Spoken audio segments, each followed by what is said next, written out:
ఓకేనా. ముందుగా మీడియా సోదరులందరికీ కూడా నమస్కారాలు.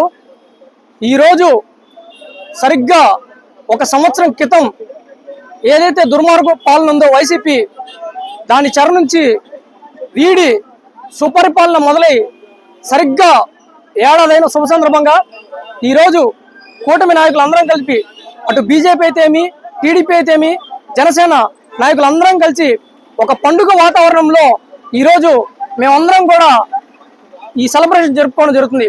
ఎందుకంటే కూటమి ప్రభుత్వం అంటేనే మంచి ప్రభుత్వం. ఈ ఏడాది కాలంలోనే జనాలందరూ కూడా ఎంతో సుఖశాంతాలతో, ఎంతో మనశ్శాంతితో ఈరోజు జీవిస్తున్నారు. ఆల్రెడీ మీరు పెన్షన్ చూడొచ్చు. గత ప్రభుత్వం కంటే 1000 రూపాయలు యాడ్ చేసి పెన్షన్ అయితే ఈ కూటమి ప్రభుత్వం ఇవ్వడం జరుగుతుంది. అదేవిధంగా రానున్న నెక్స్ట్ అకాడమిక్ ఇయర్లో ఈవెన్ ఏదైతే ప్రామిస్ చేశారో ఈ కూటమి ప్రభుత్వం, అది తల్లికి వందనం కావచ్చు, అదేవిధంగా మహిళకి ఉచిత బస్సు సౌకర్యం కావచ్చు, ఇవన్నీ కూడా నెక్స్ట్ నెలలో స్టార్ట్ చేస్తామని కూటమి నాయకులందరూ కూడా చెప్పడం జరిగింది.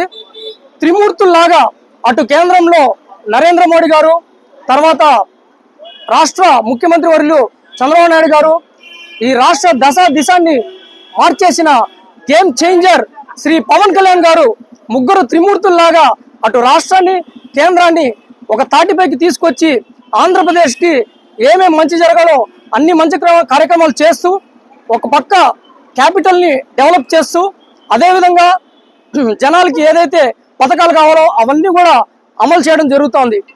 ఈరోజు ఈ వైసీపీ నాయకులు వెన్నుపోటు దినమని ఒక కార్యక్రమం మొదలుపెట్టారు. ఇది వాళ్ళకి నేను ఒకటి ప్రశ్నిస్తా ఉన్నాను. ఏది వెన్నుపోటు? మీరు ప్రజలకు చేసింది వెన్నుపోటు. గత ప్రభుత్వంలో మెగా డిఎస్సి అన్నాడు జగన్, ఇచ్చాడా? మెగా డిఎస్సి ఇవ్వలే, అది వెన్నుపోటు. అదేవిధంగా మద్యం చూసుకోవచ్చు, నాసిరకం మద్యం ఇచ్చి ఎంతో మందికి లివర్లు, కిడ్నీలు ఎగిరిపోయినాయి, అది వెన్నుపోటు. ఇంకా క్యాపిటల్, అసలు క్యాపిటల్ లేని స్టేట్ ఏదైనా ఉందా అంటే దేశంలో ఒక ఆంధ్రప్రదేశ్ మాత్రమే.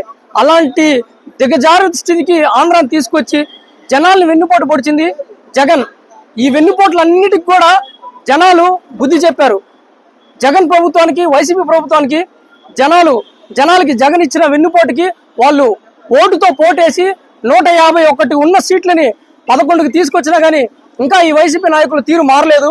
కూటమి ప్రభుత్వం ఖచ్చితంగా ఇలాగే ముందుకెళ్తుంది.